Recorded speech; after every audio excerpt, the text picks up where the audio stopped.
Hello. I totally forgot how to start this podcast. Hello, and welcome back to your one and only source. We're your hosts. My name is Phoebe. And my name is Caroline. And did you miss us? Did you miss us? And Phoebe, more importantly, did you miss me? Yeah, of course. Phoebe was literally living in an igloo last week. If you noticed, we didn't have any episodes. Well, some of us did, but there weren't any episodes on Maine from us. And that's because Phoebe didn't have power for like an entire week. Wait, but that's actually a really good segue into... There might not have been episodes on Maine, but there are episodes that you guys could go check out because all of our episodes on Patreon are for sale for $5 each. Yes, they are. So if you're ever like, God, I miss those girls. God, I miss my girls. You can find us. You can actually find us for the price of $5. I promise you, we don't make ourselves that hard to find. If you just even think about looking for us, you'll find us. But that's a good segue into, guys, we're restructuring the Patreon and I actually have cold hard facts to give you today. So we sort of soft launched the Caroline show last week and it was completely unexpected, but also pretty well received. Fee, tell me, what do you think about the Caroline show? I liked it. It was funny. I was giggling to myself here. Were you scared? Were you like biting your teeth like, oh my God, what is she going to say? Because guys, no edits. No edits and no Phoebe allowed on the Caroline show. That's kind of the rules of the Caroline show unless Caroline decided to invite Phoebe on the Caroline show. Well, you could like every so often you could have some guests on. I considered. So Kelly, the reason... Anthony. I know. I was like, I mean, honestly, the sky's the limit. I have so many contacts in my network. So many people I know you guys would love to hear from. So formerly tier 1 of our Patreon was called the Passenger Princesses. It's $3 a month. We're changing that name to Caroline Coded. So this is for you. If you just like can't freaking get enough of me, then that's for you. Then you better. Oh my God, Patreon just crashed. Oh my God, Patreon just crashed. I can't believe I'm promoting this and they're not even going to be able to get to the site right now. Oh my God. I mean, I guess I could have seen this coming. Anyway, if you're interested in getting an episode of the Caroline show every month, which could be literally anything, by the way, it could be me just chatting about whatever. It could be me talking to a friend. It could be me talking about reality TV or pop culture.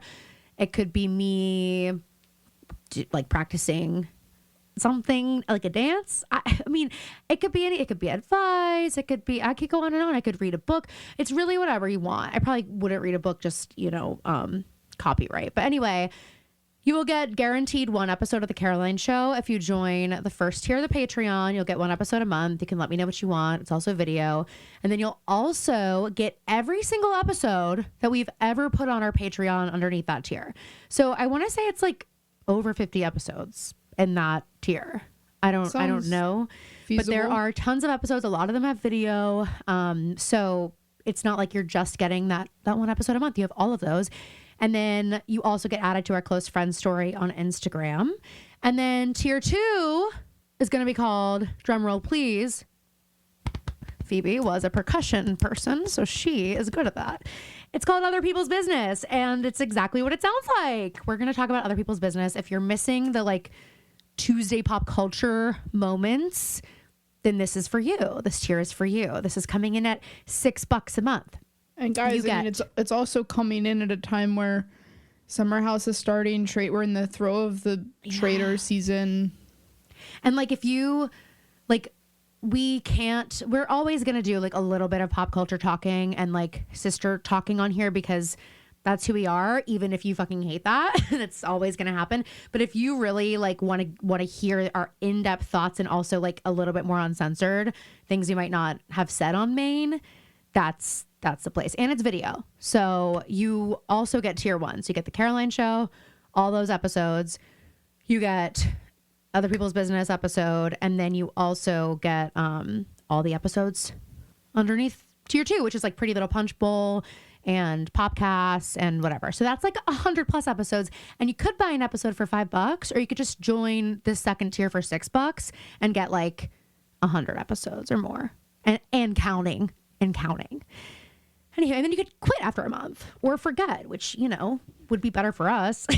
Anyway, and then our top tier is changing a little bit. So it's still going to be called Honorary Connell Sisters, but on this top tier, we're going to offer your one and only source episodes, the Gossip Girl recaps, and Tuesday episodes ad-free. So if you don't want to hear me slinging BetterHelp, then that's where you would go. You would go to that top tier. And then you also get everything I just mentioned, and you get all the pilot recaps we've ever done and like any of our top tier episodes as well. And then also we're lowering the price from $12 a month to $9 a month. So, I mean, guys, talk about a freaking bargain. Did I tell you all that? the prices in the world are going up, we're bringing ours Look at down. us. Look at us. I mean, don't say we're not listening. So anyway, if you are like, oh my God, I gotta get there, you can go, like, it's probably linked in this episode description. It's on our social media. You can go join. It's definitely worth it. You get a lot of us. If you like us, you get a lot of it. And then if you're already a member, you'll stay in your tier. So if you don't want to stay, if you don't like this new structure, that is okay, but you're going to have to go cancel it because we can't do that for you. So you heard it here first. I'm telling you, go cancel it if you don't like what we're doing now. And then if you're in the top tier and you want to stay, you'll just be charged less money a month. So that's that. Okay. God, I hate Amazing being a work. saleswoman. But sometimes you have to be, you know, you're always selling yourself. And in this case, I really am with the Caroline Show. No Phoebe allowed. Okay. Caroline's a little too excited about it, I think. I actually was terrified to suggest that as a solution to Phoebe last week, because I always think if I suggest, like, if there are times we're having scheduling issues and I'm like, I could do a solo episode or something. Can you guys believe? Think about the last 2 months of the podcast. Can you guys believe there are ever moments Scheduling where we issues? struggle to record the podcast? That's insane. That's insane. Yeah, we have been off to a little bit of a rocky start. We're forces out of our control like 99% of the time. So, you know, we're sorry, but also like we're victims. And you should know that. And you guys actually are like the most understanding people ever. I want you to know I'm in some Reddit groups for other podcasts, and these fans like rip these people apart. Like if they upload a few minutes too late, they're like, wow, I would love an update if the episode's coming 5 minutes late because I count on it for my morning commute. It's the only thing that I'll listen to. I can't drink coffee, can't stand the taste unless I'm listening to this. And they didn't warn us. And I think it was honestly unfair. And it's like, I'm just going to be thinking about who I give my streams. Like literally there will be a whole post that says that. And then people commenting below like, it, it's like finally everybody someone being like, said I it. know. Like, yeah, like it's crazy. And I'm like, okay, well, listen to your one and only source and also chill out, you know, but don't bring that energy here.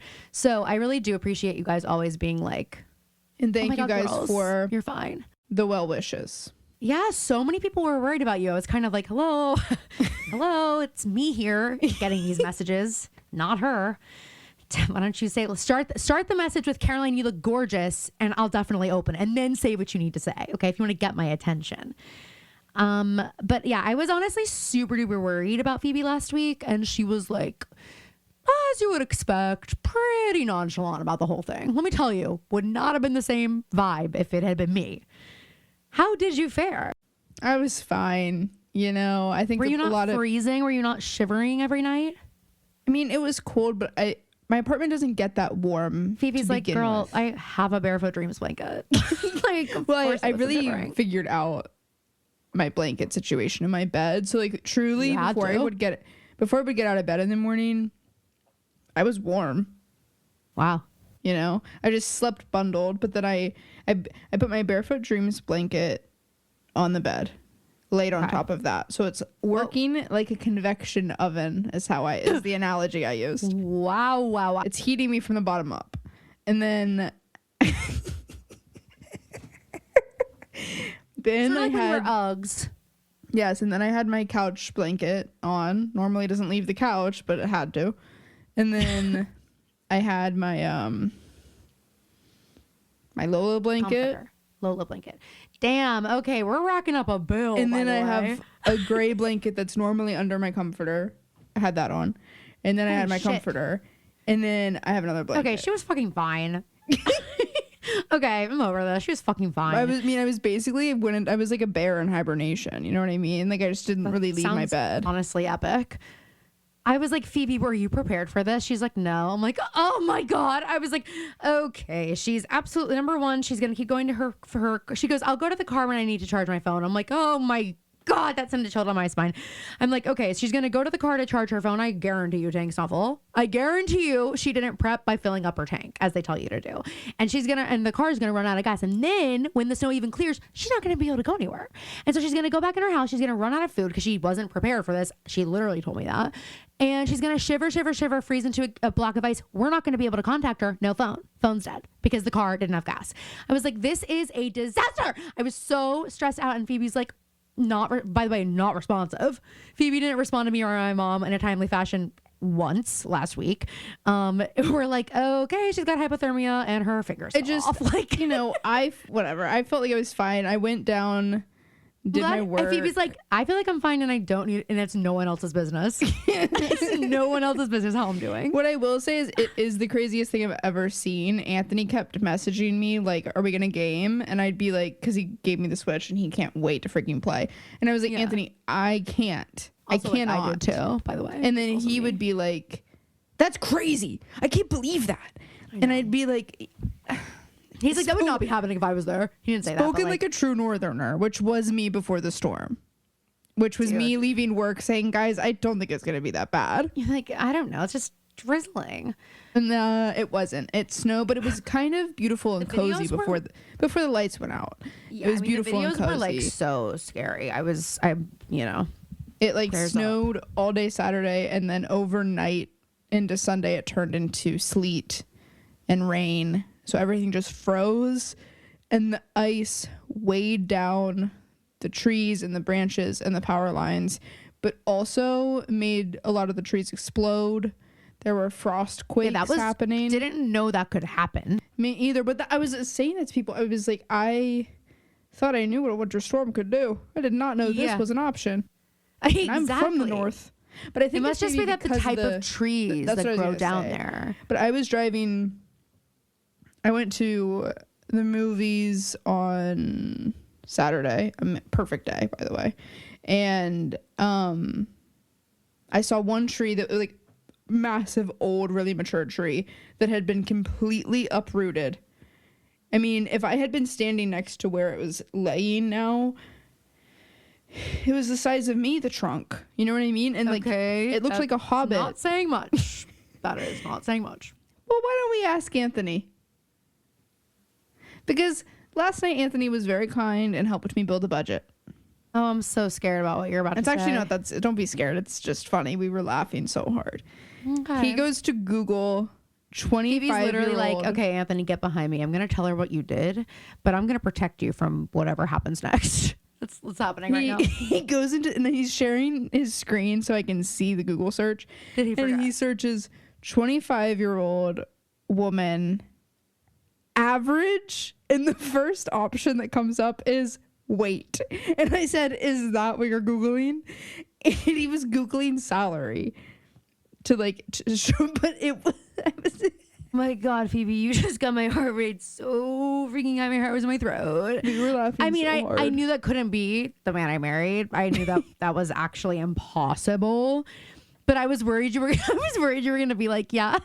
We went through like my transactions, and he was Googling 25-year-old like amount of money to spend on food per month or something. To like help you make a budget. And well, I did. I was like, he kept asking me these numbers, and I was like, Anthony, don't want to tell you. Your business. I know. Dude, he's like, well, just ballpark it. And I'm like, okay. I'm like, okay. That's strap. I'm like, okay, nice Anthony, if I'm being, okay, just picture for a second, I'm being super, super generous. Like this is like, so give or take. This is why the call took 2 hours, by the way, because Phoebe had to put so many qualifiers in front of me. She's like, and let's just say, and I'm just thinking, let's just say, in a perfect world, she has all of this before she ever gets to a number. I'm like, okay, on a really bad month, maybe $400 a month. She's like, take out. How bad's my period? Like, I don't know. Like, who released an album? I don't know. Like, it depends. Oh my God. Well, anyway, I don't want to piss anybody off. So Well, we if you haven't wanna started talking about the episode yet, so. I know that's what I'm saying. I just No, but that's what I mean. So it's not in the middle. I got this out of the way. Right. But like that's still gonna happen, by the way. And it's okay. I know we've got some new listeners because we're doing a different show. We're attracting new audience. And I do want you guys to know that like kind of part of our thing is like tangents. Like that is not gonna really go away, because if you don't like it, you're the minority there, unfortunately. Like that is sort of that's sort of our because it's claim to something freaking I feel fame. like that used to worry us a lot when we started, so Yeah. we were more aware of it, and then people would comment People were like, and say more that of they that, enjoyed it. please. Yeah. So that has that's not really kind of going to our go thing. away. And I understand if it's not for you. But if you're like, I like this podcast, I like when they talk about the show, but like, I don't know what they're talking about in between, then honestly, what I'm going to advise you to do is like, go listen Read to the up. Pretty Little Podcast. Read up, study, beat. I was going to say biatch, and then I was going to say, and it just didn't happen. You totally glitched. I glitched. Okay, I glitched out. Yeah, but anyway, so I'm just saying, like, I appreciate your point of view on this. I understand it's not for everybody, but like that's a sign that maybe you don't know us yet, and that's kind of just part of the thing. So if you want to be part of the on the jokes, you just kind of have to go listen back a little bit. But I do want to make like a social media graphic getting into it, and I always say that, but it's just like a lot of work. And once I start thinking about it, I'm like, none of this is, who cares? Like, so honestly, fan made, please. Can we get a fan made something about, because like, I don't know, it's hard to look in the mirror and be like, what's the most beautiful thing about me, you know? Like all the lore, like stack up like every inside joke from the Pretty Little Podcast. Yeah. You know who really should be doing this is Megan Albatress, because she kind of is doing it. Our group chat with her is kind of, she has dreams about us weekly. Just kidding.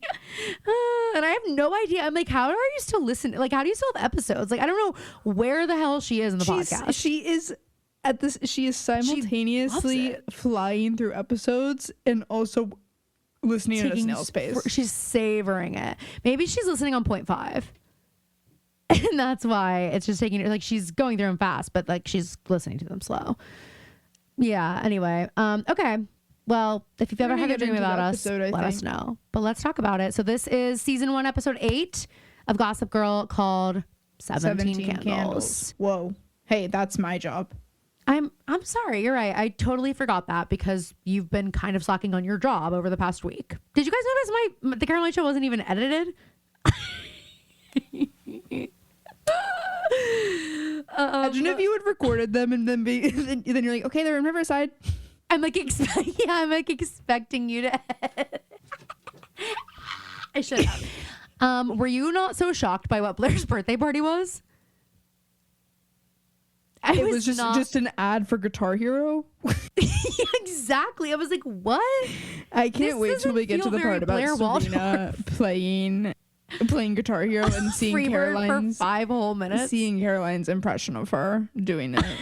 Oh my God. Like, I mean, she was lost in the freaky music. Anyway, so the episode starts with like, honestly, I was having war flashbacks at this point because we get like a Catholic church montage because Blair's going to go to confession, and she started off confession the exact same way I started off confession, famously at the Vatican. So, and you know what I noticed? The priest didn't basically set her on fire. The priest actually was kind of like nice about it. Yeah, he was. And I'm just saying maybe things could have been different. But anyway, Blair's going to confession, and why? She lost her freaking V card. Yeah, you could say she lost her freaking V card. Blair's not a lily white virgin anymore, okay? No, she's not.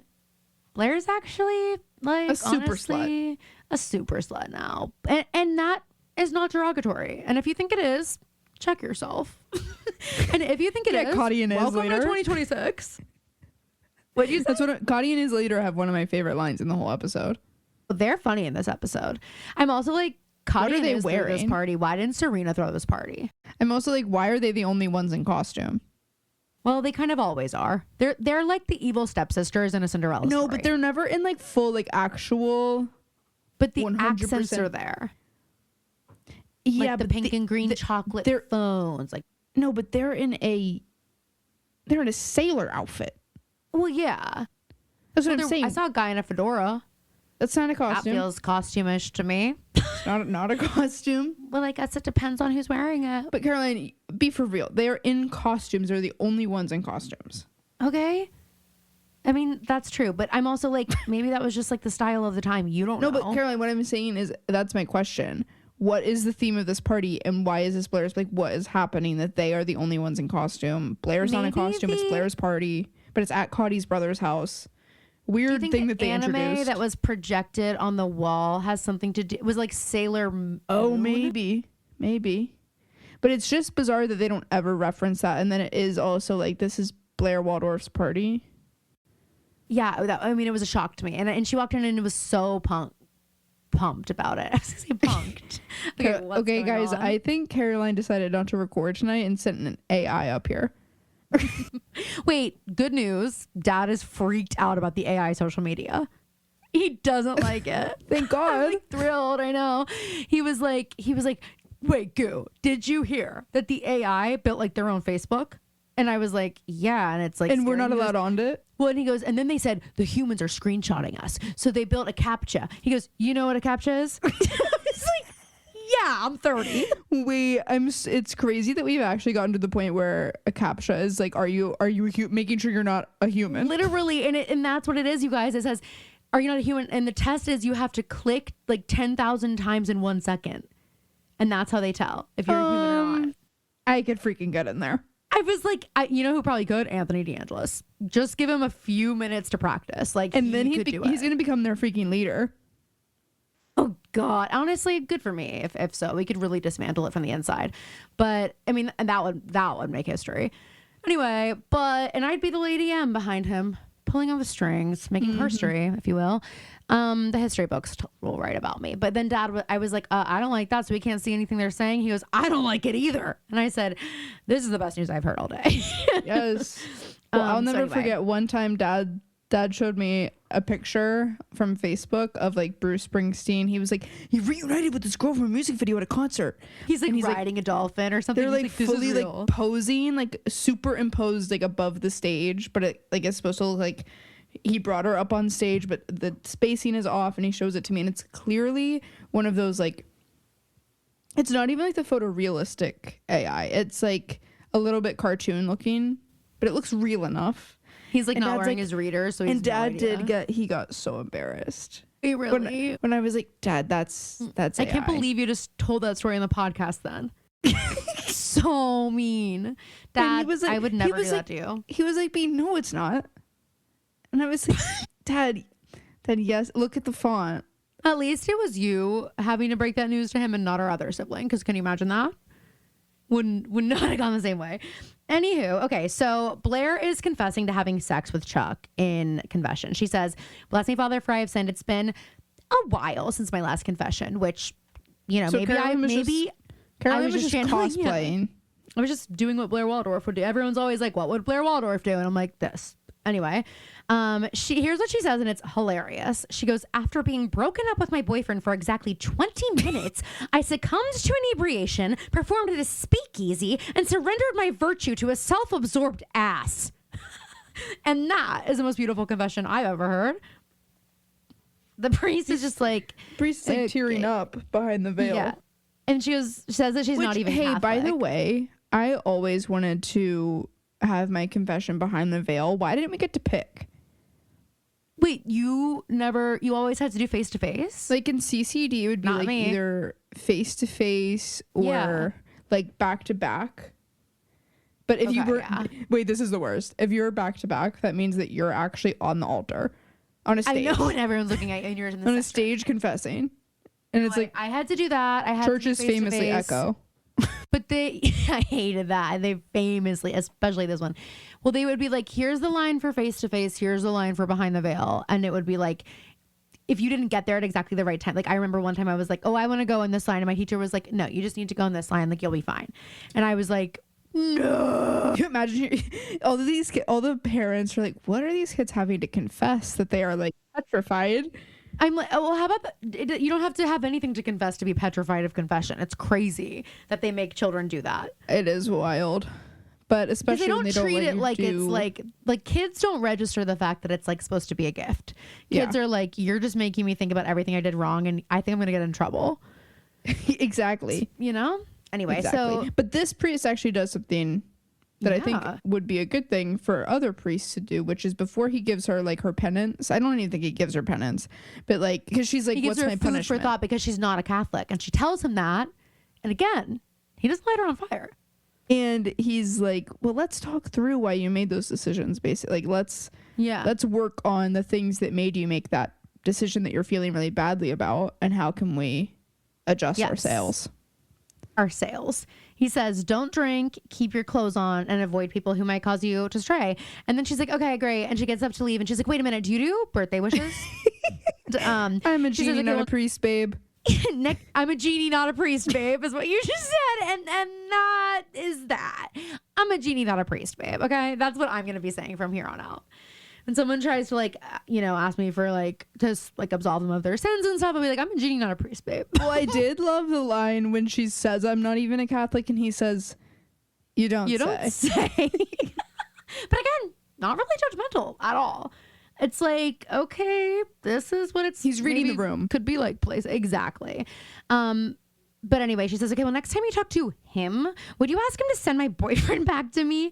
And then she leaves, and we see two people who maybe do need to go to confession because, oh my God, guys, jump scare. This is vile. Serena and Dan are like in each other's laps, tongues down each other's throats in the middle of a coffee shop, empty, by the way, except for, of course, one Vanessa Abrams. And that I don't believe they didn't, that I don't believe Serena didn't notice. I don't believe Serena's like, let's go in here. I looked up where she works. Let's go in here.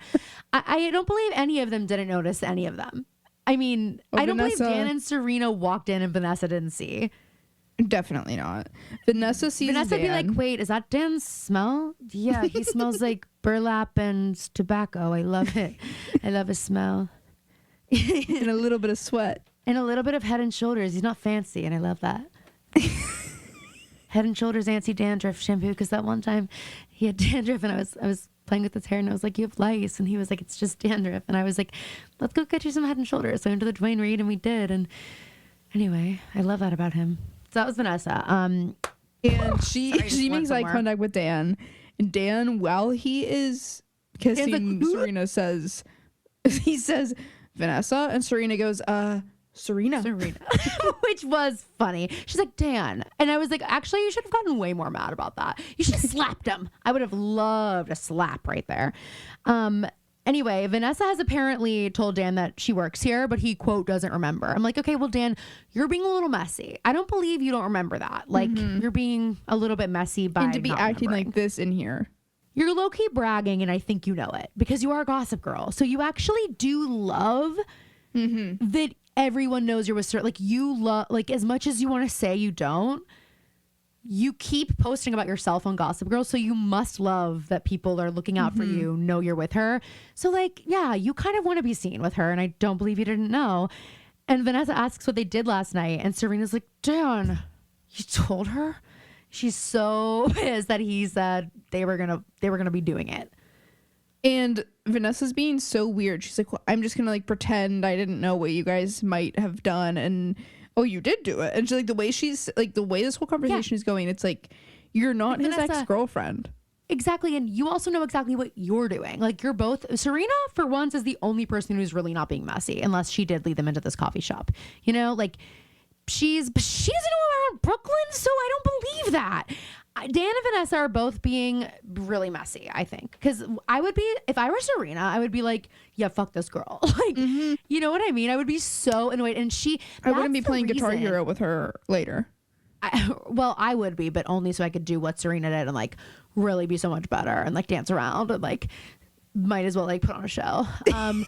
She's like, I heard Blair dance at a speakeasy, so I'm gonna be dancing at Blair's birthday party, like a rock star. Actually, she like actually rehearsed an entire strip tease, but she gets there and sees Guitar Hero, and she's like, oh, she's like, this will do.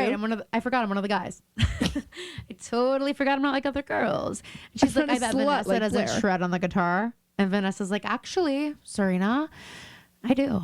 Yeah, I play the ukulele is my number one choice, but yeah, I strum.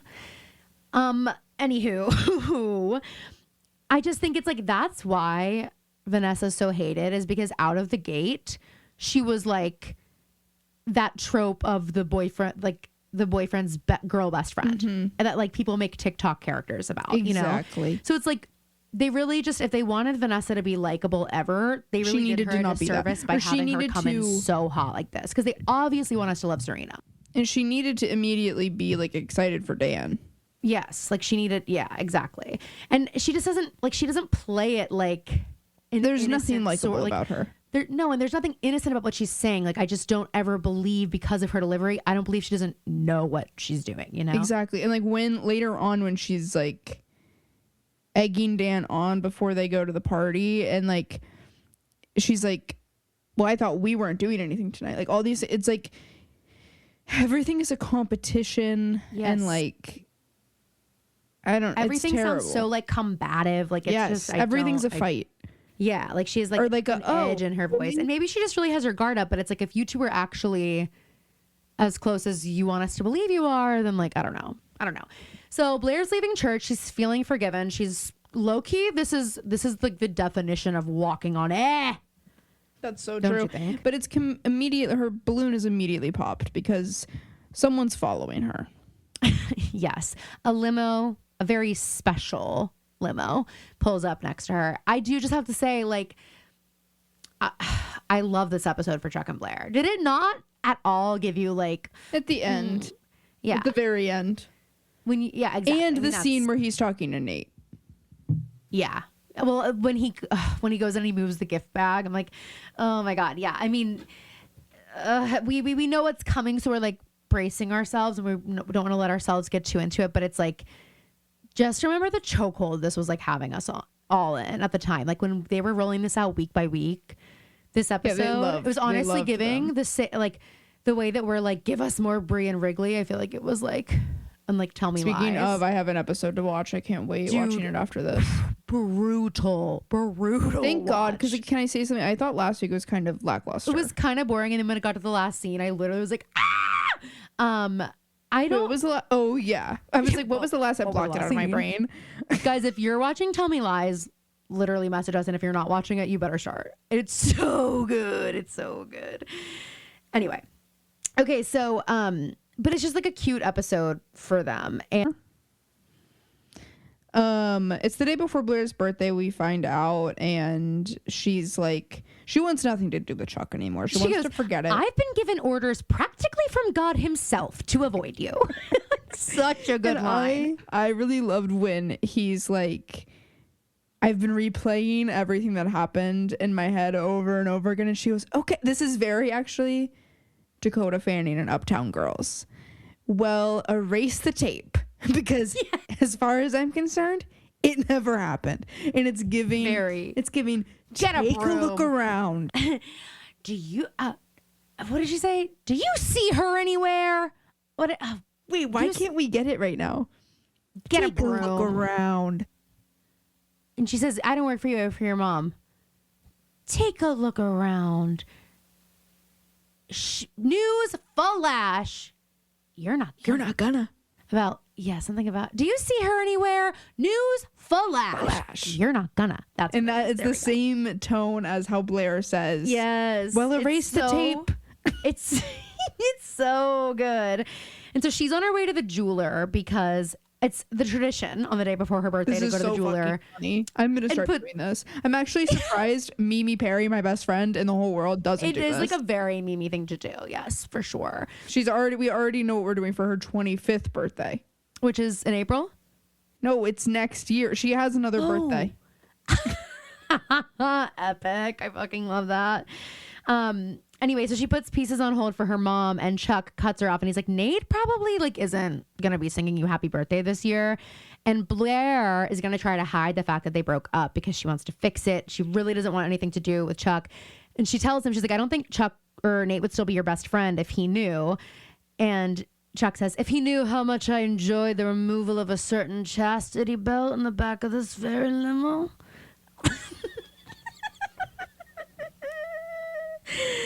And then the Shiana time invites we're him from her done with birthday this party, and Chuck podcast- seems genuinely like sad. Like he's Yes. like, wait. But then he's like, Wait, that's what did you never stopped say? me before. What I was gonna say is, by the time this podcast is over, like by the time we're done with all of it, Caroline's Chuck impression is just gonna be like, it's gonna be like the grandma and SpongeBob. It's gonna be like, It's gonna be exactly. It's gonna. You're not gonna hear a thing.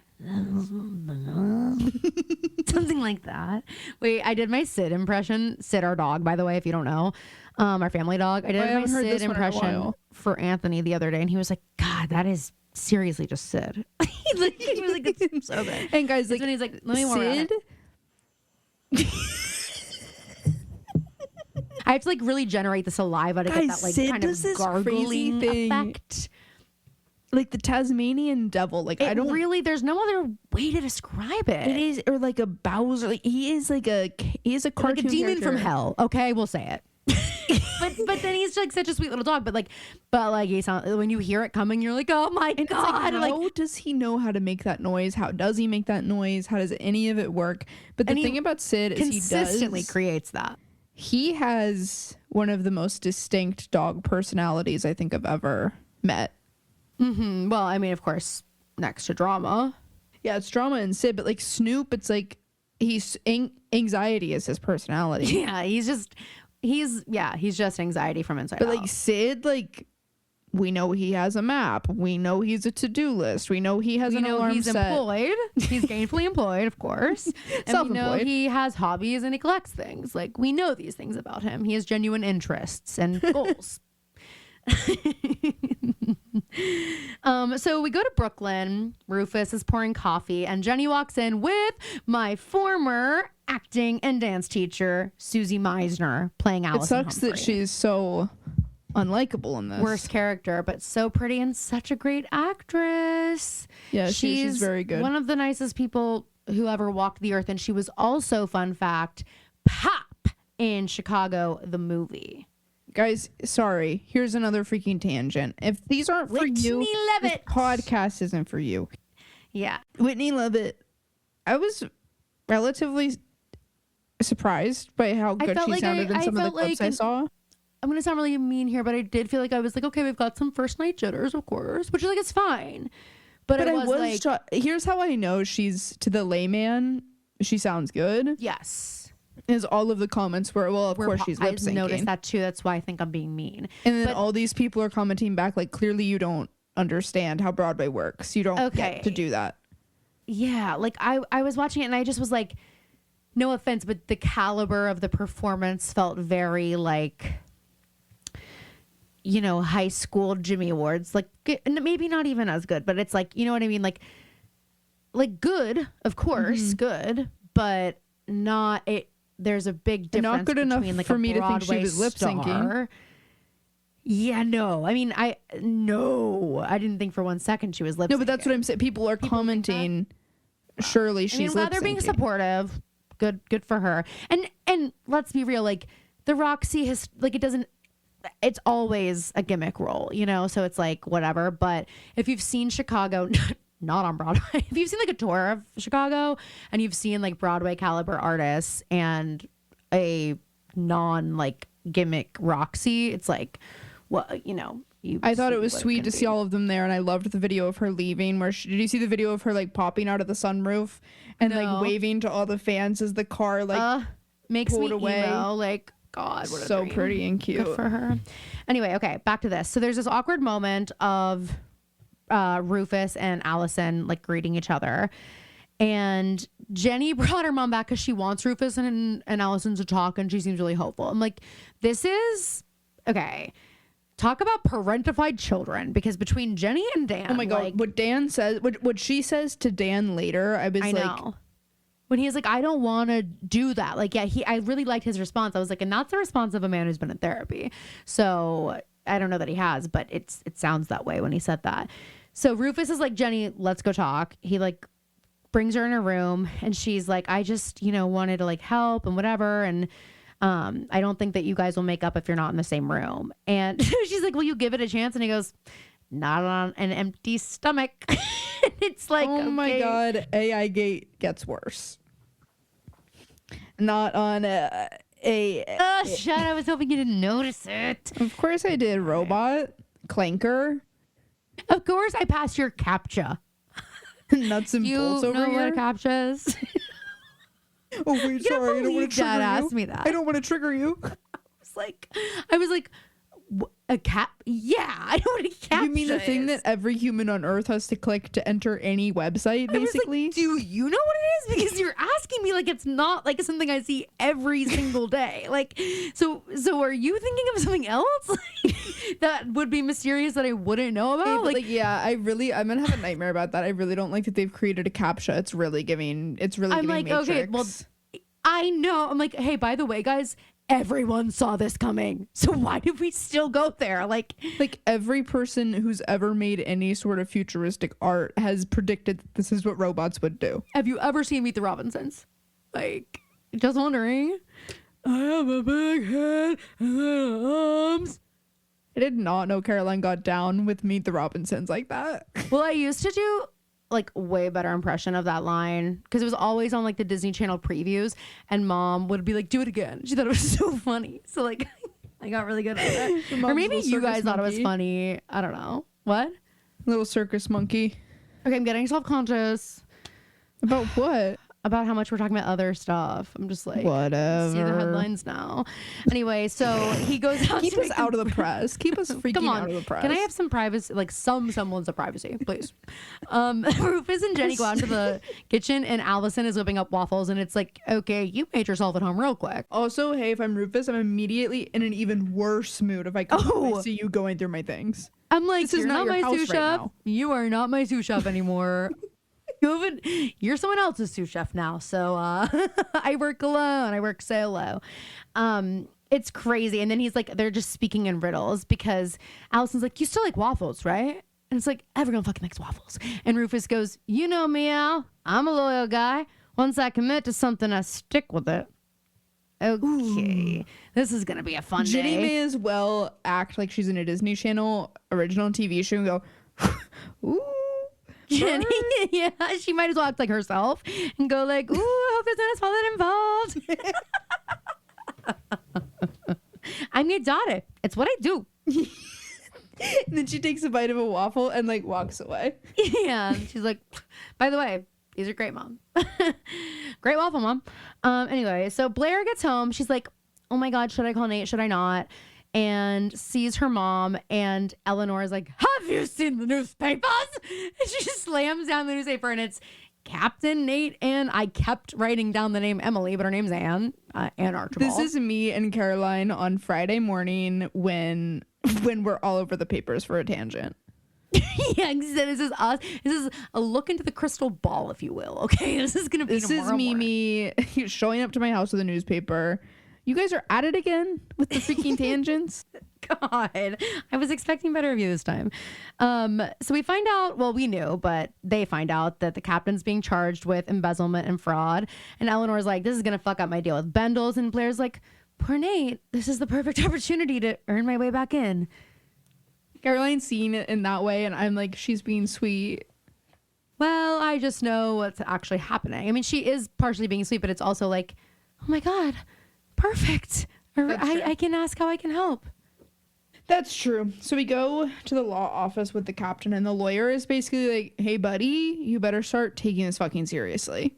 Yes. He's like, everything's just a misunderstanding. Why is the captain like not that good of an actor?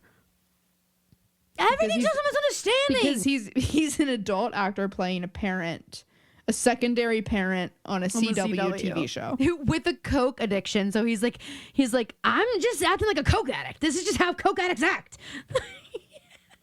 By the way, okay, I cannot do another tangent because I was about to ask how Breaking Bad's going, and I'm not going to. We'll text about it. Okay, moving on. I actually think I might be on the last episode. Oh my God. Okay, moving on. So Nate's like, hey, by the way, can everybody just be fucking real for a second? Hey, can everyone come back down to reality with me? He's like, what are we going to do? We going to take a plea deal or what? Yeah, he's like, so Dad, how long are you getting locked up? How long are you in the slammer, Daddy-o? His mom is like, Nate, get out of here. He's like, Your father is not going to prison, of course. That's why rich people don't go to prison, of course. That's what she says. And she does Sorry, say, I'm doing impressions of everyone today, and I'm low-key killing it. That's what Dan Archibald sounds like. and if you've never seen this show, just, you don't have to now. You don't actually have to, because... And that's the other thing about the tangent comment is like, girl, don't act like we don't give you every single second of these episodes. Like, you're getting plenty, okay? Anyway, yeah, But so the lawyer's she's like, Nate, get out of here. We're not doing a plea deal. This is a conversation for adults. And it is like, finally, we've said that to him. You were ready to ship him off to rehab. And do all these other things. So he's, and you're about to make him handle the situation and put all that pressure on him to make sure his dad still has a business. It's like, talk about all these children. You can't pick and choose when you treat him like an adult. It's almost giving mo money, mo problems. It's almost giving that energy, you know? So anyway, we're back at the loft. Dan walks in, jump scare, sees his family at the table eating breakfast, and he goes, just one question. Am I the only one who thinks this is extremely weird? I was half expecting him to walk in, see his mom, and immediately do a 180 spin back out the door. We get it. We get a sound effect. He just leaves. Yeah. And Jenny's like, Dan, shut the fuck up and sit down and eat a fucking waffle. She's like, this is what we dreamed about, remember? It's the gang's literally back together. As if Hallie or Annie had like wedding day jitters or whatever, and they were oh my god, they were yes, Jenny's in her Parent Trap era, and like the other twin is like, maybe this isn't such a good idea, like maybe they're not together for a reason. Right, exactly. So this is where we all find out Jenny overheard. She knows that Allison was sleeping with the neighbor, and Dan goes, yeah, well, if you want to keep secrets, maybe we should move to a place with more walls. And he goes in his room, and Allison goes to follow him, and Rufus is like, it's good to give him a minute. And I'm just like, Allison, you haven't been gone for a decade. It's not like you were like, so what I'm gathering is you were just a bad parent always. Yeah, and you just don't know anything about your kids. So it's exactly. I don't know, like, even when she was like, do you still like waffles again?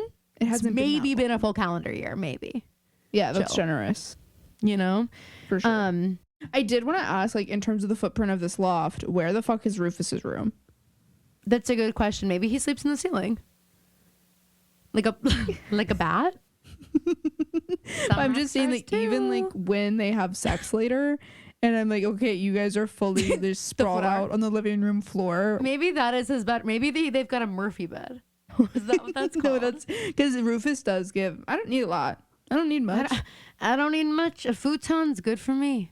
He's like, and now that I'm a single, and now that I'm a bachelor, who needs a queen size bed? Because you know they never had a king because they live in New York. There. Well, for sure. Okay, guys, they live in New York. Anywho, so, Blair, I thought, gave a very, very smart lesson about friendships while dating. She's talking to Serena. She's like, I cannot believe Dan would tell Vanessa that you guys were gonna do it. And Serena's like, well, I mean, I told you. And it's like, Serena, come on, don't act dumb. Serena wants to be the cool girl so bad. Yeah, she's trying. It's like, you want to be the cool girl in front of Blair, but you're not really acting like the cool girl in front of Dan or Vanessa. So like, you know, so it's like, you don't have to do this in front of Blair and make her feel insecure about, like, you know what I mean? I feel like Blair's like never the cool girl.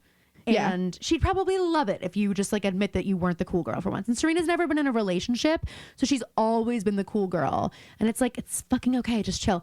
But Blair says, she's like, look, when you get a boyfriend, you become the best friend. And the best friend becomes the second best friend. That's just how it has to be if it's ever going to work. And honestly, that is true. Like, that really is true. You can still be best friends, but it can't be like that's your... Like, it can't be like people we meet on vacation, okay? Well, I'm only 100 pages in. I've been reading this book for 3 fucking weeks. Crazy. And this happens every time I read an Emily Henry book, and it's like I have deja vu for the split second where I decide I'm going to pick one back up. And I'm like, surely I can just get through it. Every single Emily Henry book, and I feel like I always read them at the top of the year, and it like puts me in a reading rut. That's crazy. God, I flew through them. I know. So I need to finish that, and then I'm gonna switch to best offer. You don't have to hold yourself hostage. Well, now by it's the like way, a point of if you haven't read Best pride. Offer Wins, it's really good, and I'm gonna become that woman about the house that I fell in love with this weekend. Oh, anyway. Great. So Serena's like, well, let's talk about Nate. And Blair's like, and neither one of them's being honest with the other because she's like, I told him just like focus on your family. Like, you don't have to come. Serena goes, you're such a good girlfriend, B. Well, I did think, and then she gives her like. This episode is sponsored by BetterHelp. Y'all, we made it through January. But that does mean that the month of February is now here, and it is full of flowers and candy and, of course, lots of talk about relationships and dating. And it doesn't really matter whether you're single, dating, married, just focusing on yourself. It's really impossible to get away from the constant reminders that everyone else's love life is perfect. But the truth is, most of us are still figuring it out. We're still finding our way, and no matter where you are in your romantic journey, therapy can really help you find your way. It can help you figure out what you really want. And it can also help you figure out what's getting in the way of your happiness and your love life, yes, but also in all areas of your life. It's like Mama Ru always says, if you can't love yourself, how the hell are you going to love someone else? Anyway, we just want to remind you here at your one and only source that everyone is still figuring it out, okay? And we want to encourage you to take some pressure off of yourself, especially this month, the love month. I know you're probably hearing me say this and you're thinking, yeah, but Caroline's in a fairy tale marriage. What could she know about my struggles? And to that I say, girl, how do you think I got here? But in all seriousness, it takes work to be in a strong relationship. Anthony and I really both believe in using therapy to strengthen how we show up for each other. And yeah, sometimes just to vent about how one of us always forgets to make the bed. Both are okay. We are partnering with BetterHelp because they offer quality therapists that work according to a strict code of conduct, and they're all fully licensed in the U.S. And they offer a therapist match commitment, which I love. So if you aren't happy with your match, you can just switch to a different therapist at any time with BetterHelp's tailored recs. With over 30,000 therapists, BetterHelp is the largest online therapy platform, and y'all, it works. So sign up today and get 10% off at BetterHelp.com. That's BetterHelp.com. That was a very weirdly timed I know. hug. Like the chemistry in the room wasn't there for them to hug right then. But what I will say is I did think it was a crazy comment to like be like, so if you talk to Nate, it's all over the papers. And then Blair's like, not really. And she's like, okay, but like, he's still coming tonight, right? To your party. Like, should I check on him? Serena's like, do you want me to check on him?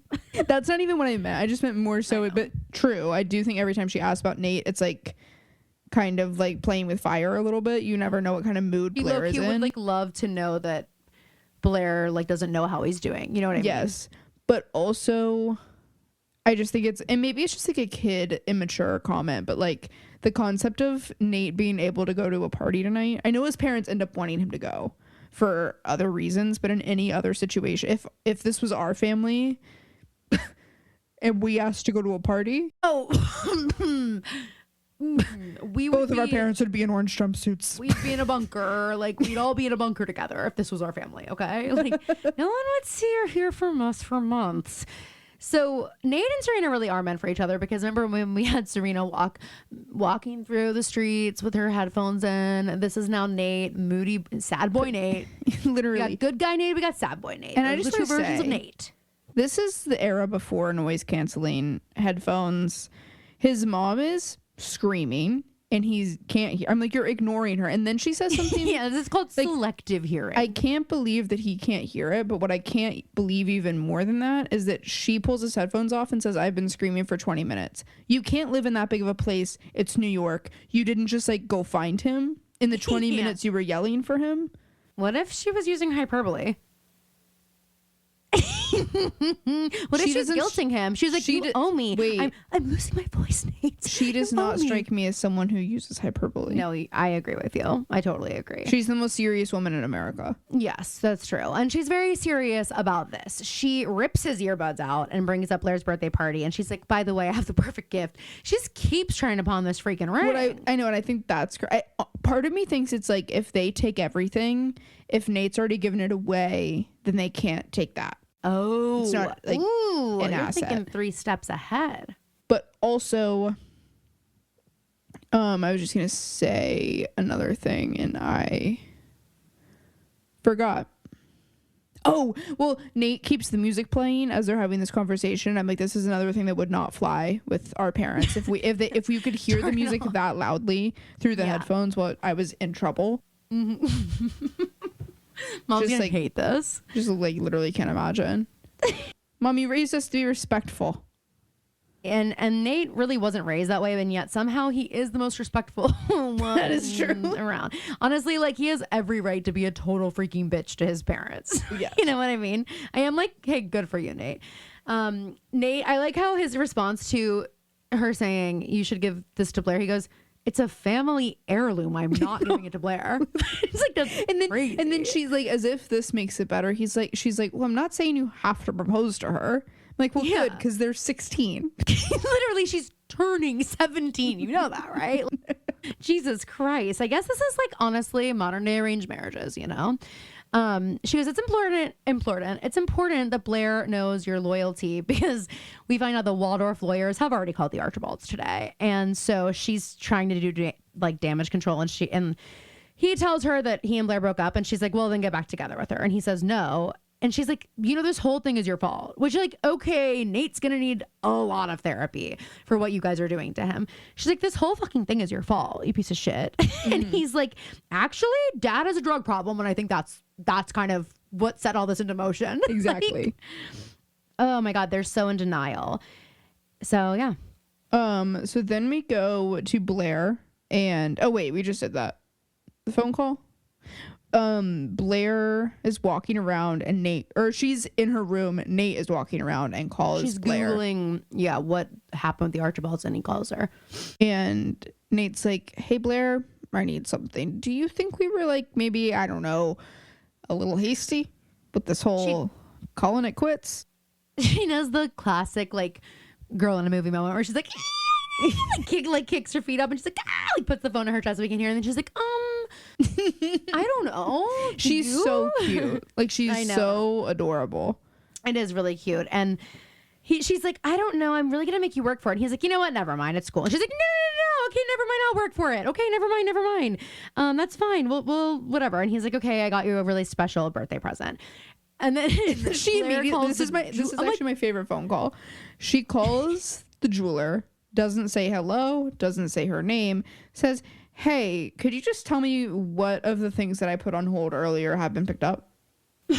and she goes, the diamond necklace.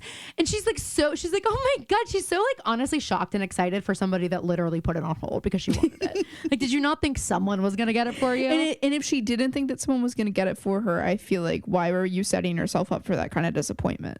Well, this honestly, it makes me feel, her reaction to this makes me feel like it's sort of the equivalent of when someone would put like a car on their Christmas list as a joke, you know? So it's like, here are all the things I really want. And then, like, you know, I'm shooting my shot and throwing it out there, kind of a thing. Or like putting like a super expensive thing on your wedding registry. And it's like, who knows? I'm putting it on, whatever. Mm-hmm. So like, I feel like that was maybe the vibe where she was like, I'll probably get these other things, but maybe that was like, you know, crazy expensive. Right. Which makes it even like kind of cuter later when Chuck gives it to her and she's like, I can't accept. Like, her initial reaction is to not accept it, which also is like, it's just not the Blair or the Chuck that the world sees or that we kind of expect and that we've seen in other relationships. And it's almost just like, I don't know, maybe they bring out the best in each other. I agree. Sorry, there was a car alarm going on outside and I just was making sure it wasn't my car. So anyway, then she starts saying thank you to the sky, aka God. She's gonna convert to Catholicism. Perfect. Lucky priest. I hope he gets a commission. We go to the Humphrey loft and Allison really wants to talk. This is the crazy conversation. Allison wants to talk to Dan and he's like, okay, so like, are you coming back or are you going back to Hudson? Like, what are you doing? Like, what is this? And I'm like, did she expect like all this fanfare and everyone to be so excited? Like, you don't think that everyone knows or at least suspects some things? Like, even if they didn't know you were cheating on Rufus, you've been living separately for like a year and they've had to deal with their moping, sad dad. And it's been really awkward. Like, did you think, like, they obviously know because of the way Rufus and Allison are interacting that they're not back together. So I don't know why she expected it to be like, this warm welcome and like excitement, you know? It's almost I don't like she's get like, it either. I'm here. Why aren't you guys like, why don't you want to party? And she's like, that thing, it was like a one-time thing, whatever. And he's like, I'm not mad about that. I'm mad that you left. I'm mad that you said you were going to be gone for a year or for however long. And then now it's been a year and whatever. And this is the craziest thing that she says. She says, I asked you before I left if that was going to upset you. And he was like, well, what was I She's supposed like, I thought to you'd say something. And he goes, why should I have to tell you this? And it's like, exactly. Literally, I wrote as I was taking notes on what she was saying, like, I asked you if you were okay with it. I wrote, not his job, babe. And then the next line is, why should I have to tell you this? Is right. Because exactly, like, girl, hello. It's like parenting 101. Like, yeah. These parents and their inability to take accountability is really going to fuck their kids And it's up. happening with all of them. I mean, we don't see Lily this episode, but she's definitely done it before. We go to the palace, and by the way, Jenny also, Dan leaves, and then so does Jenny. Oh, yeah. So now they're going to be alone.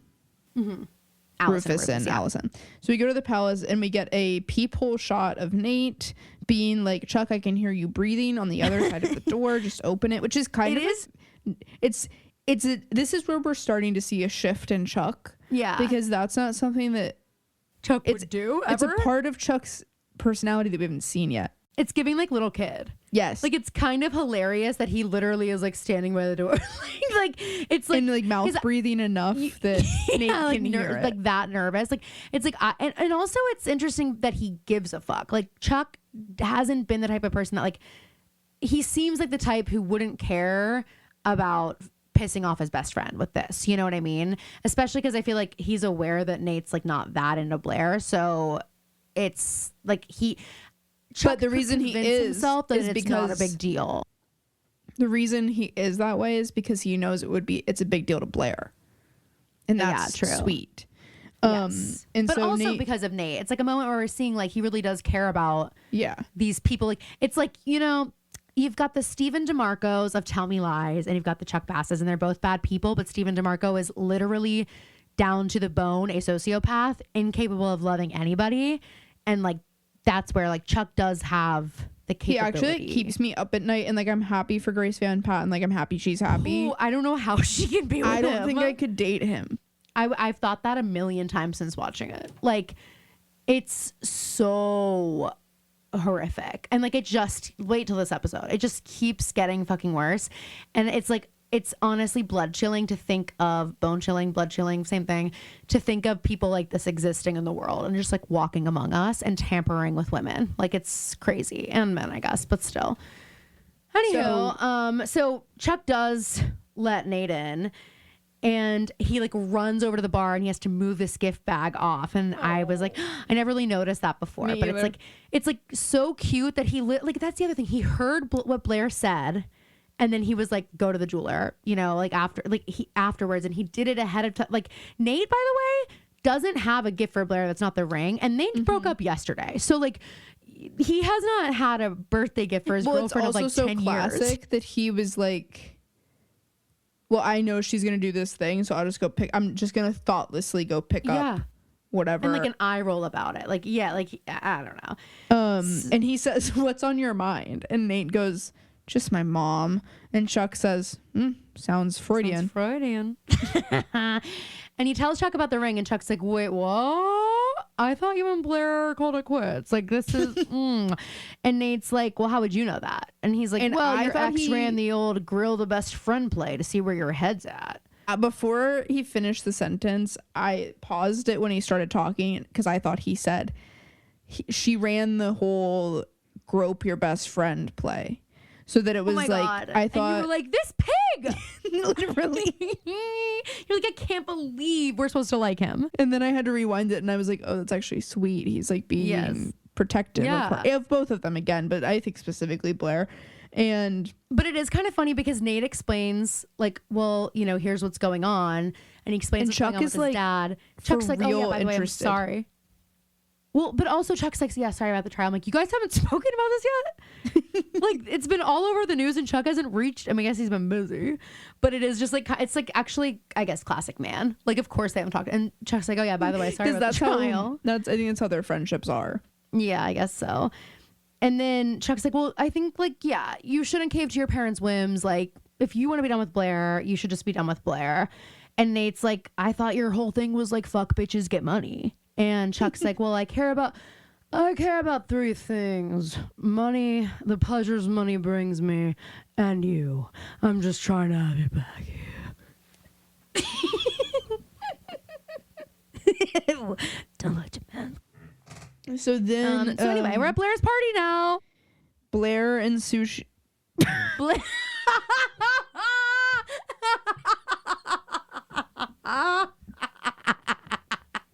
Blair and her best friend Sushi walk into the party. Blair and Sushi. It's because I just pictured like a big piece of sashimi, like like walking next to Blair and Sushi. Wait, okay, guys. Part of my perfect Saturday was I went to go see a movie, and then I went to this sushi restaurant next to the movie theater. You're about to get it. And then I went to another movie.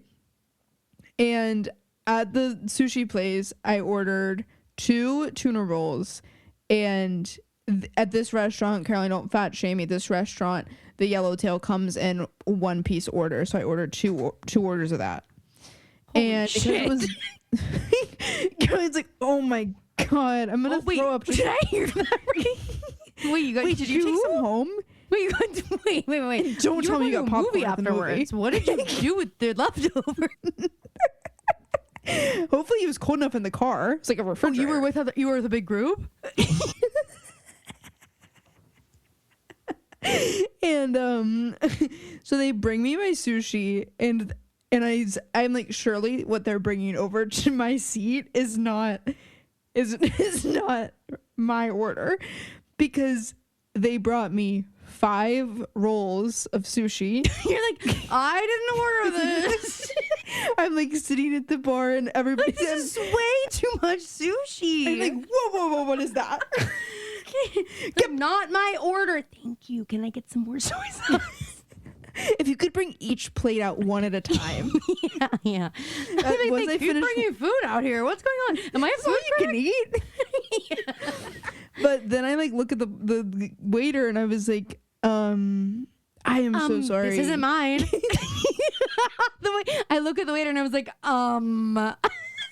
what the fuck what do is you this? expect me to do with all this? Yeah.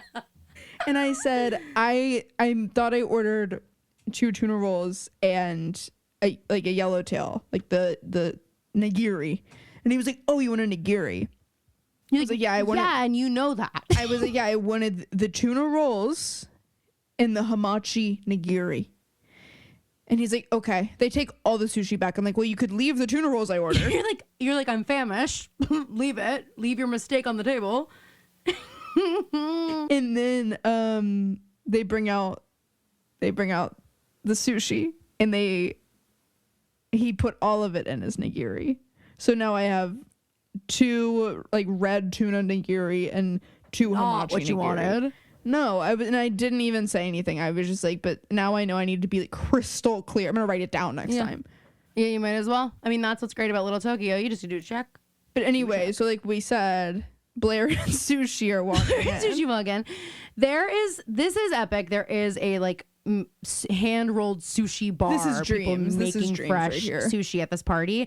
Sake is being passed around like past apps. We do have an anime projected on the wall. There are tons of gifts piling up, and then of course a Guitar Hero marathon that is going throughout the entire party. This which is actually must be an ad for it. This is the blueprint for. Oh my god, I'm gonna throw up in my mouth when I say this. The blueprint for my 26th birthday. This is what you want for your 26th birthday? Your 26th birthday? Wait, just to be clear, you said 26? 26? Okay. Okay, so late 20s? So like late, okay, great. So like close to 30. Okay. Oh my god, that gives me chills. It like makes my shoulders tense up. And what's so bad about being 30? Nothing. 30 is different. 30 is chic. How can you be scared of this? Your future. When you're 30, this your future. Anyway, us right there, we were Brothers, giving Death Becomes Her, Meryl and Goldie. So tell me, I love that movie. How much have you seen of me cinematically? The roms, the coms, the rom-coms, the dramas, the dramedies, the straight-to-DVDs. No, really, Ernest. How often have you watched me? Put me in that show. So good. I love. I mean, I haven't seen the show. I've seen the movie, but I'm not old enough for the show. Actually, I knew for the role I want. That's what I was gonna say. Don't worry, I'm not old enough for that yet. Anyway, so things anyway, we're at they're sitting down eating sushi. And Serena, pick me Vanderwoodson, goes, arigato. And she starts trying to speak in Japanese. Well, I don't know. She's speaking in Japanese. And then Blair's like, thank you. Like, Blair, I'm like, thank you for knowing who you are. I'm like, Serena, come on. Give me a break with this. And Serena's like, I mean, it's word vomit. Where's Nate? She's obsessed. And Blair's like, where's Dan? Which, perfect. Come back. And then Chuck walks in and Blair's like, got a jet. Blair is up and out of there. Dan has been hanging out with Vanessa, which it is like, you were supposed to be here. Serena's waiting on you and you're with Vanessa. Like, are you dumb as bricks? With your satchel bag? Oh my God. And by the way, Vanessa has a Vespa. That's hilarious, it's considering classic. Like a few episodes ago. Yes. The Vespa combo. And like, that's how I know Arya would fit right in. Yes. Well, you know, like actually, like if I could ever use AI for something like this in a good faith, because I know this would never be created, I do just need like an episode of television with where it's like a Thanksgiving episode and the Montgomerys and the Fitzes are in and the town. cousins are invited. Yes. I want to see Vanessa and Arya go on a cousin walk. That's what I want. And like low key, like, you know, they low key hate each other. Exactly. But then also, like, Arya walks out with her and they're smoking a joint on the streets of Brooklyn. And Arya's like, God, I can't wait to go to this fucking city. Like, I'm so suffocated in Rosewood. My parents don't get it, of course. They moved back there for what? I'm never going back. Once I'm out, I'm never going back. Your life is so cool and vibrant here. I love it. I love the culture. Anyway, and then she greens out and has to go to the hospital because she's having a panic attack from the weed. Bingo. So Dan is like, well, Vanessa is like so happy that Dan came to her with all this, and she's like, well, we can keep like talking and like we can go do something else. And he gets a text from Serena as though it's the first he's hearing of this party, and he's like, oh, I actually think I'm gonna go meet up with Serena. Well, it's funny too because you're not thinking you're gonna go meet up with Serena. You have plans with Serena. Well, also she's like, your parents love each other, and in the meantime, you've got me. His response to that is, actually, I was going to go meet up with Serena. And it's like, that's a crazy response. Actually, that's true. Right now, you've got me. Actually, I was going to go, okay, well, I didn't mean right now. I also meant like in life. And you're like, oh, actually, don't got you. I got Serena. Like, he's just like saying shit. That's crazy. But you're right. It is like, he's an idiot. Like, Serena's has every right to be like way more mad at him than she is.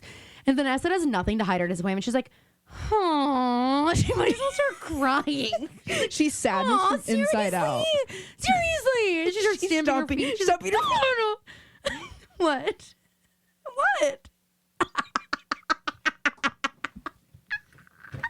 And I just joined you. Where you are, I joined you there. And our mind's eye is in the same place right now. We're in the same room. Vanessa is stomping her feet. She is pulling her hair on the side of the road. She's gritting through her teeth. Dan! You can't even understand what she's... Exactly. Fucking asshole! That's what she's doing. And then Dan's like, listen. Into the gutter. He's like, hey, Vanessa, listen. Get over it. I got the hots for her. Like, he's like, I like Serena. And also, this is a weird sentence. He goes, I like Serena and I like you. It's like, okay, what does that mean? And then he's like, and Serena likes me and you like me, so I don't know why you don't like each other. And it's also like, well, who said they didn't like each other? Who said Serena didn't like Vanessa? Don't throw her under the bus like this. Yes, because that's a really good point. Because now Vanessa has an excuse to like not like Serena even more. Right, she'll be like, Serena, the girl that doesn't like me. Like, she's going to bring that up every chance she gets. And Dan's going to be like, Vanessa, can I borrow your Vespa for a date tonight? Which, by the way, if Dan was smart, he would have already done. And Vanessa's going to be like, why? So you can take your girlfriend who hates me out on a date? I don't think so, Dan. And plus, I'm switching to fuel-efficient gas models, and they're not in the city yet. So it's stationary for now, okay? Vespa's out of order. Walk. Try walking. Does she not walk? First. Oh, let me guess. She's from the Upper East Side. She doesn't walk, huh? God, because she's wearing her stilettos. Can't walk in Louboutins, huh? That's why I love my trusty old high tops. Let me guess. She's afraid her hair will get a little messed up. I don't care about that stuff. Anyway, meanwhile, she shows up to the party and you had an outfit change. Everybody basically but you know who didn't? Dan, because he shows up with that same fucking bag. Which means Dan went to Vanessa's house so she could change her outfit. And she was like, she's pulled a Spencer Hastings. And she was like, I'm just going to change right in the crack of the door so you can watch me. And Dan, come on. I know we're like brother and sister. Like, we've seen each other in diapers. Okay. I know. Or actually, no, she's not saying brother and sister. That's weird. She's going, Dan, what's the big deal? That's what she's doing. She's changing in the middle of the room. She's like, Dan, it's okay. You don't have to shield your eyes. I know you've seen it before. We were all born naked. We were all born naked. The rest is drag. I was just gonna say that. Anyway, so Dan's like, listen, I want you to try being nice to Serena. And Vanessa's like, okay, then bring me with you. Just you, me, and Serena. I'm like, okay, chill. How about you take a chill pill, okay? And he's like, well, no, it's like Blair's birthday party. And she goes, well, okay, then I'm going. Hey, Vanessa, have you ever been to a party? And have you ever met Blair Waldorf? Because let me tell you, this isn't the party you want to crash. This is not the party you're going to want to be crashing. But you know what she says? Every ballroom has a back door. Well, of course. She's like, you know what? I'm more comfortable entering through the back door. So I'll come. She scales the building. Yeah, exactly. Comes into the balcony. I like to come in through the window. I don't know. It's just a weird quirk I have. Have you ever seen me enter a house not through a window? That's weird. Weirdo. Dan goes, I think we may want to start with dipping a toe rather than diving off of a cliff head first into the rock. And then she goes with the sharks. And then she goes, well, we can both swim, can't we? Why? We all know how to swim. Like, girl, baby, speak for there's a yourself. shark in the water. I don't know that. And honestly, the thought of Dan swimming gives me the ick. Caroline, not even singing along with me. Well, I don't know if I'm allowed to sing anymore on this podcast. I think that should be fine. Baby, there's a shark in the water. I've been waiting for that. That song, better be soon. That song really like takes me back to like the way that the basement carpet felt on your bare feet. Yes. And like when you're dancing by yourself in there and you're not. No, I just mean like if you and were the like words come out, words come out. The thing about when those commercials would play is like the time stopped for a second because we weren't allowed to watch. Now I'm in a music video. We weren't allowed to watch Degrassi, so I felt like every ad I had to like soak up every like tantalizing bit that came. What made you know culture was for you? When I was addicted to the television breaks, I was like, just give me more TV, just give me more culture, please. Give me more media. I want to consume. I don't know when my parents called me a TV head, and I thought my head was actually. I don't know when they felt like they had, and they said I filled corners in there. What I just said, okay, but I was stressed about getting corners in my head. Like it's like on what planet would that have ever been? And I was like, Caroline, that's just your amazing bone structure. It's okay. I'm chiseled. Anyway, by the way, I had the distinct pleasure of showing a whole new group of people the sketch that was done of me and telling that story last weekend. It was awesome. Lucky you. Brendan's birthday party, I was at a table full of people who didn't know about my sketch. I was like, oh, well, buckle the fuck up. And I told them all and I showed them and they were, in stitches. And I was like, and I have a podcast, so there's more where that came from. And here's a QR code. Yeah, exactly. So Blair is outside on the balcony, just getting some air. And Chuck comes out. He's like, do you want your present? And she grabs his ear and yanks it down the side of the building. And someone says hi to her. And she does not loosen her grip on his ear and goes, hi. Just holding him there. And Chuck's like, listen, you got to face it. It's over. Get over Nate. She says, I love this scene. She goes, you sound like a jealous boyfriend. And he goes, yeah, right. You wish. And he looks away. And Blair, you just watch the wheels turn. And she's like, no, you wish. And it is so good. She's like, do you like me? And he says, define like. Oh my God. If this is giving if Wicked took the turn that I think so many people wish it may have, of like, if during what is this feeling, it's like we don't understand these like crazy intense feelings that we have about each other. The way that Chuck is talking, he's like, I feel sick. Yeah. There's this he's like, how do you feeling think in my stomach and something fluttering in my stomach. And she says, butterflies? She's like amazed by this. He goes, no one's more surprised or ashamed than I am. And she goes, I adore all of God's creatures and their and the metaphors they inspire. But these butterflies have got to be murdered.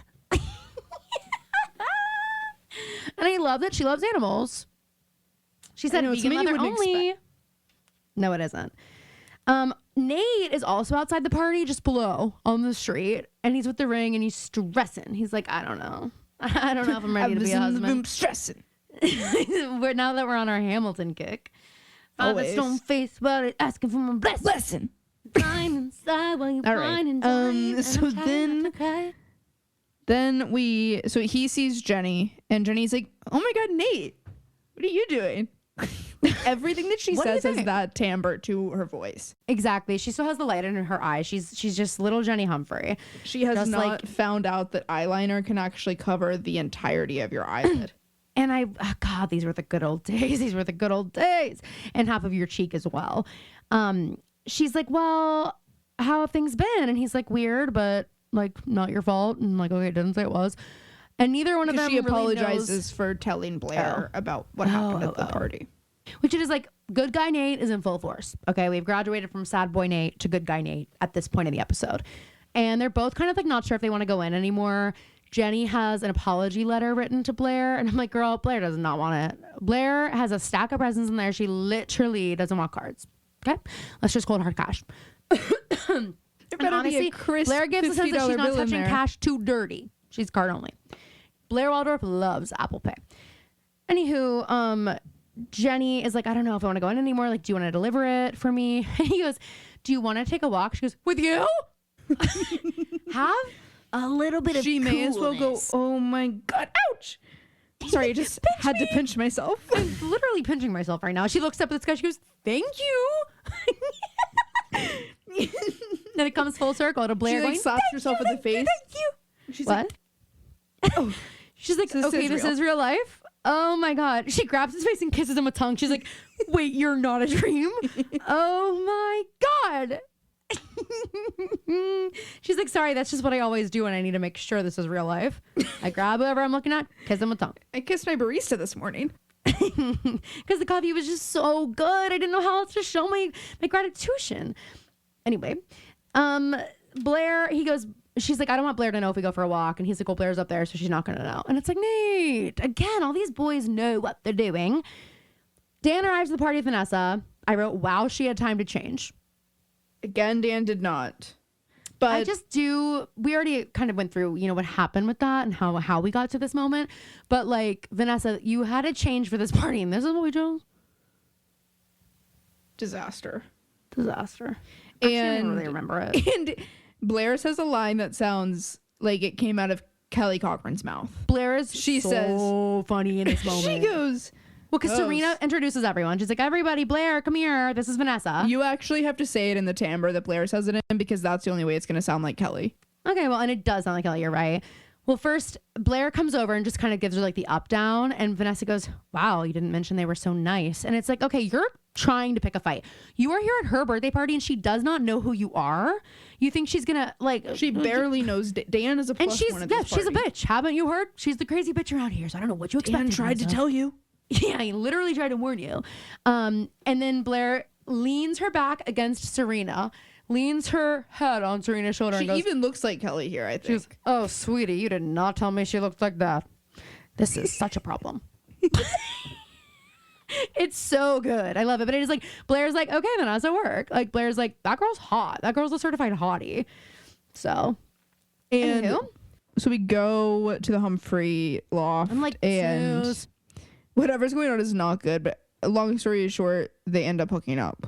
Yeah, that is exactly what happens. They're gonna like, I guess, try to make it work. I know, she's like, trying to like explain like how somehow him being in a band and her like being in a relationship with him willingly was as bad as her leaving, and I think she's insinuating that he cheated on her. Yeah, because she cheated on him. So I think she's being like, what I will say is, like, and I'm not excusing cheating at any point in anybody's life. Great. But I guys, gird your loins. I think she's about to excuse cheating.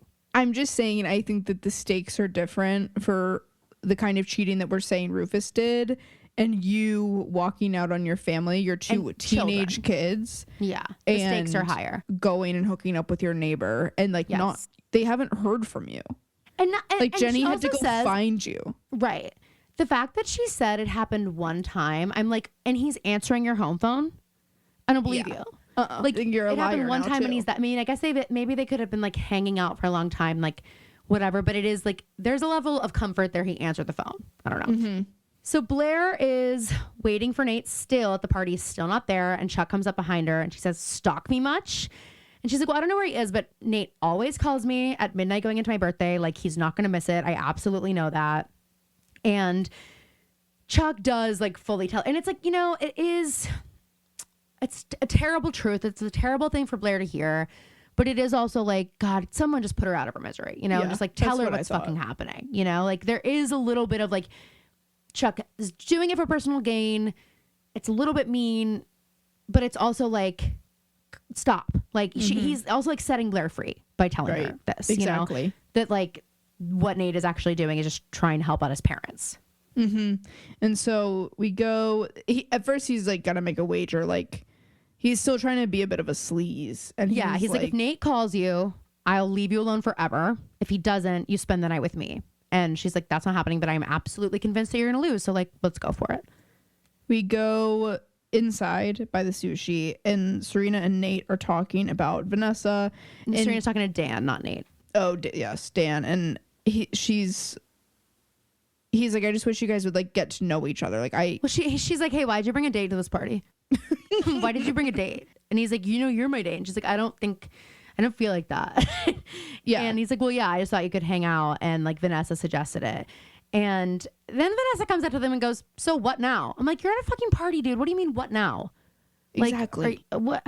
There's not going to be a that's- fucking water slide. Right, exactly. And but there is Guitar Hero. When Serena says ever play Guitar Hero. And they go to play, and Serena's going to be doing Freebird. Because Vanessa finishes, and everybody's like, oh my God, there's no freaking way Serena Everyone's can like, she beat that. freaking shreds. Who is this girl? Who is this girl? Who is this chick? And Serena goes, that was cute, but this little birdie is about to get free. Hell yeah.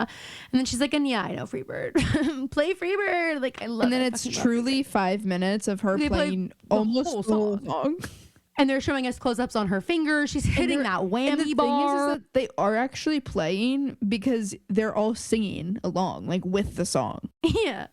I know. Well, I'm like fun as fuck and made me really want to play Guitar Hero. Like It made me wanna there was play just Guitar Hero, nothing too. like, I mean, talk about like a cigarette, a fridge cigarette. How about coming home from school, putting on a little Guitar Hero? Oh my I God, mean, it was the best. I've been chasing that feeling. That's the And I just don't ultimate understand decompressing. why we haven't figured out how to keep Get that it on the Switch? going. Yeah. Can we please get Guitar Hero on the Switch? Like, we have Guitar Hero, but I have to be in Anthony's on his computer to play it. Like, we have to like sit like- on his bed with the guitars, and I'm like, no, I want to be in the living room. I want to be performing. I need to be up and like around. Like, I can't be like I hindered need a by all guitar this. strap. I need more room. Like, anyway, so Dan is literally the crowd is going wild, and Dan's like, "That's my girl!" Like, he's so whatever, and then they're gonna like play more or whatever. And Vanessa mentions that Dan's like had a bad day, and Serena's like, "What?" Vanessa goes, "Oh, you didn't tell her?" I'm like, "Vanessa, Right, chill. Vanessa, Things where you shut were up." just getting along. Like, what are you doing?" And this is one, I'm like 50-50 on whose side I am on here, because Serena does like storm off and make It's it a about little her. bit dramatic, like making it completely about her. Yeah. And I Which, like, I understand guess where at she's this coming point in from. the night, yeah, like after, And all it of is just like, this. and if you think about how the show was airing week to week, it probably felt like they've been dating for a while. So I do think this is a reasonable time to have the conversation of like, I should be the person that Right. you come to about these things. Right, It's not that you exactly. shouldn't talk to your friends about it, but like, I want to be the first person you call. Mm-hmm. Sorry, my iPad died, so I'm just switching to my phone. I'm not texting. I'm locked in. So That's my favorite part of the social network, by the way. And they're like, "Oh, he's locked in. Oh, he's logged in." I love that part. So It's then, funny, they say it a few times. Social Network is such a good movie. I haven't watched Sorry, my Prada's at the cleaners. classic. With my fuck you flip flops. And Dan, You're well, up, asshole. all right. Sorry. And Movie in my mind. sorry, I'll just press play on the movie back in my head and you can keep talking. Oh, sorry, pause. Sorry, hold on, pause. Gotta pause the movie playing in my brain. Pause. Okay, Andrew Garfield, see you later. We'll pick up where we left off. That's something kid Phoebe would have done of like, well, if I sit in front of the TV and I memorize the movie so well, I can just sit in class and watch TV all day. Exactly. It's reminiscent of, I cannot speak. It's reminiscent. It's reminding me of when Phoebe had the button on her shoe to go fast. She'd be like, oh, you need something done quickly? I can do that, but hang on one second. Gotta touch my toe real quick. Anyway, she'd press the button on her shoe and then she would run and she'd be like, so could you believe that? And we're all like, kind of. Like, she's like not running fast. So cute. Anyway. Okay, so what were you saying about Dan? Blair is like, I need to be your best friend. Like, Blair was telling me like I should be your best friend now, and he's like, oh really, you're taking relationship advice from Blair? And I'm like, Blair Waldorf? Okay, last person on earth I'm taking advice from. I'm like, well yeah, Dan, because she's the only one who's been in an actual relationship, and she's Serena's best friend also. So like, if you want to be part of this world, little J, you gotta be cool with this shit, okay? Yeah. And he's like, I tell Vanessa everything, like I have since I was 6. You're not 6 anymore, Dan. Anyway, so they decide that like as long as Serena and Vanessa cannot compete against each other except on Guitar Hero, they'll try to make it work and like whatever. And then we go to Jenny and Nate. So well, Jenny this was one of my favorite lines though, is that Serena says, all right, we gotta go. It's almost midnight. And Dan says, what happens at midnight? Oh, I don't know. You're at a birthday party for someone. Yeah. What do you think, dude? You've never been to one? God. No. He's like, I don't even honestly always forget when I'm like, it's my birthday today. Like, oh my God. Thanks. It's not even that important to me, so I just don't really remember it. What's my astrological sign? Honestly, no idea. Whatever one's in May. No. Don't tell me. I don't even know. Actually, I gave up. I don't know any of them. So we go out to the city and Nate is like, so this is the freaking ring, Jenny. This is the ring I was going to give Blair. And she's like, oh my God, that's your family's ring. Blair told me about it. And Nate's like, yeah, it is. But me and Blair, we just shouldn't be together. We just can't be together. But if we do this, like, when does it stop? And Jenny says, Nate, it only stops when you stop it. She's like, the only person that can stop this cycle is you. You have the power. You have the answers you're seeking. Exactly. And so we go back into the party and Chuck, it's 12:01 and Chuck comes up to her and she's like so annoyed because she like thinks she knows what he's there for. And then he's like, turn around. And she's like, you're so gross. And then we realize it's for the cake and she gets so upset. Turns away. He's like, make a wish. Blair says it already didn't come true. And then Chuck blows out the candles, perhaps making a wish of his own. So Nate and Jenny are heading back and he's like, well, I had a good night with her. He's putting her in a taxi and he's like, are your parents going to be pissed that you were out late? And it's also like, Jenny, this is a clue that he thinks of you like a little sis. It's not going to be anything more than that. Like, because he's also out, everyone's out. And she's like, no, they think I'm with a friend. And he goes, well, they think right. Again, good guy, Nate. So anyway, they hug. Someone immediately pops up behind them, takes a photo, sends to Gossip Girl. And now everyone's seen Nate Archibald putting a mystery girl into a cab instead of being at Blair's birthday party. And it's past midnight. Oh, Blair's going to be steamed. Looks like the artichoke is steamed. We go to the party and Blair gets the Gossip Girl notification that literally says happy birthday Blair, and the whole party is talking about it. And Serena's like, guys, she's been wrong before about me so many times. She has thought that I've been on trysts here and there, and 50% of the time it's not true. And then this is the line that Kati I love goes, with Kati and is, I hope the slug gives him herpes. Cheaters totally deserve herpes. Exactly. And that's actually true. So Blair explains it's not cheating. She finally has to say it. We broke up and we were only going to get back together for our parents. Like, that's the truth. And Chuck, honestly, like, instead of looking satisfied, like you might imagine him to be looking, he looks sad for her. Like he realizes she's really hurt. Serena runs after her. Blair is fully sobbing and she's just like, I didn't want to say it out loud. I didn't want it to be true. It was my birthday wish for us to get back together, and now I think it's really over. And she asks Serena just to be alone.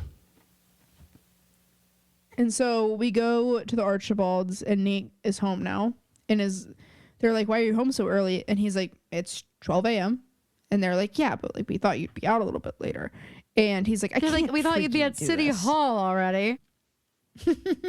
We were just on the way. He's like, Mom, why are you wearing a white gown? Mom, come on, seriously? Anyway, so he's like, well, I didn't go to the party. And Anne's like, okay, then tomorrow you will take her to lunch. Tomorrow's her actual, like, it's her actual birthday. And Nate's like, no, I'm not doing it. Chucks the ring on the table. And the captain goes, come on, Nate. There's nothing I wouldn't do to protect this family. I need your support and your trust. And Nate eats. Well, you better hope they don't call your son to the stand. That was crazy. That was crazy. Me too. So we go back to the Humphrey loft. Okay, bad boy, Nate. Okay, he contains multitudes. Yes. Rufus and Allison are cuddled up on the ground. There's an open bottle of wine. Allison is wearing Rufus's shirt. Rufus is just in a t-shirt. Thank God he's not shirtless. Then he like starts to kiss her, and then they hear the door handle jiggle, and he's like, I really hope this is someone burglarizing our house, not one of our kids walking in. And it's little Jay. It's like, if you didn't want them to know you got laid, why did you do it in the middle of the floor? Exactly. Jenny walks through, says, as you were, and goes on. She goes in her room, cannot stop smiling. I'm like, okay, no 14 or 15-year-old has ever been this giddy, this geeked over their parents fucking. For in their living room. What happened to, ew, Mom, Dad, get a room. Literally get a room, actually. Mm-hmm. Ever heard of getting a room? We go back to the party, and Vanessa comes up to Serena to check on Blair, actually. And they kind of just, and she goes, is your friend going to be okay? Is your friend going to be okay at her friend's birthday party? Is crazy. Vanessa, you know her name. They just like get back to talking about Guitar Hero. They're like, next time I'm actually not going to hold back. And then Serena's like, well, next time I'm not going to hold back anymore. And they just keep basically going back and forth until Dan comes up and is like, am I interrupting something? And Serena says, actually, you are. He goes, okay, well, if you want to get out of here, Vanessa only has 2 seats on her Vespa, but I can walk. And Serena's like, you know how I feel about a Vespa. And in that moment, I was like, did Dan forget about the whole Vespa thing? Like, crazy. It would be classic. Dan literally is a loser. But Serena's like, well, you're not the only one with a best friend. I'm going to stay here with Blair. And this next scene, I mean, be still my heart. You go for it. Chuck walks in. It's your scene. Blair's horizontal.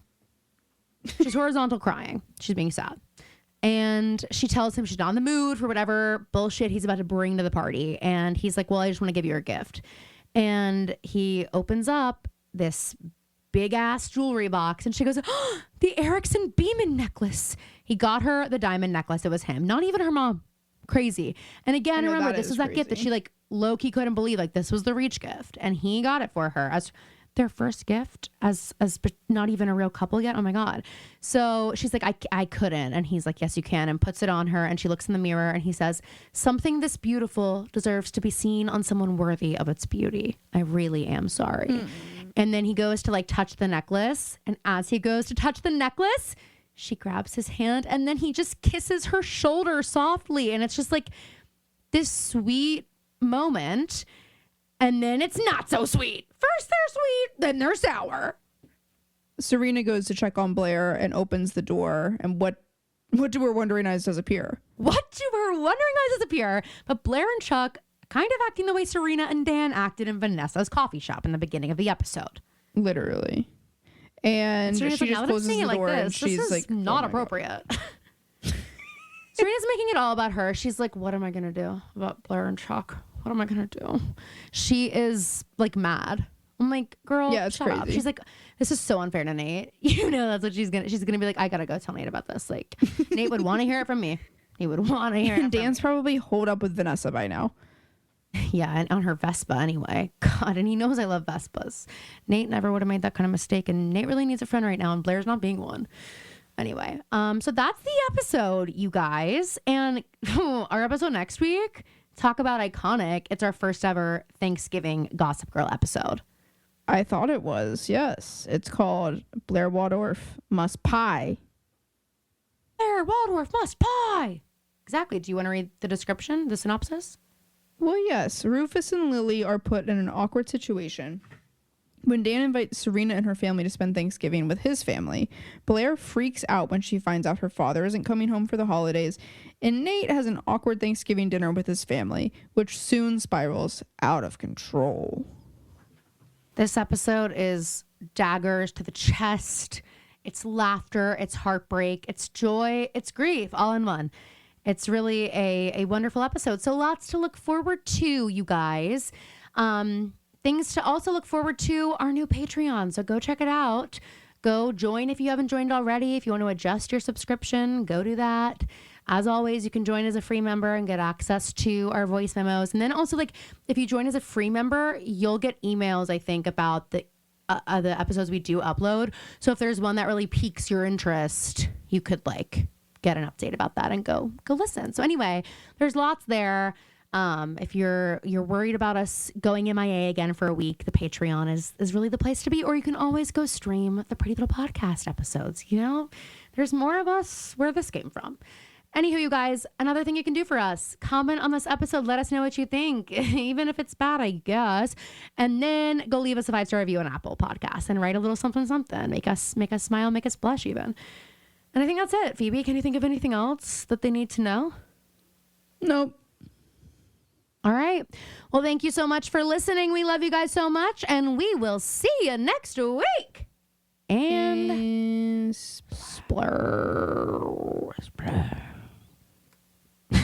splash. You feel good? I feel fucking hot.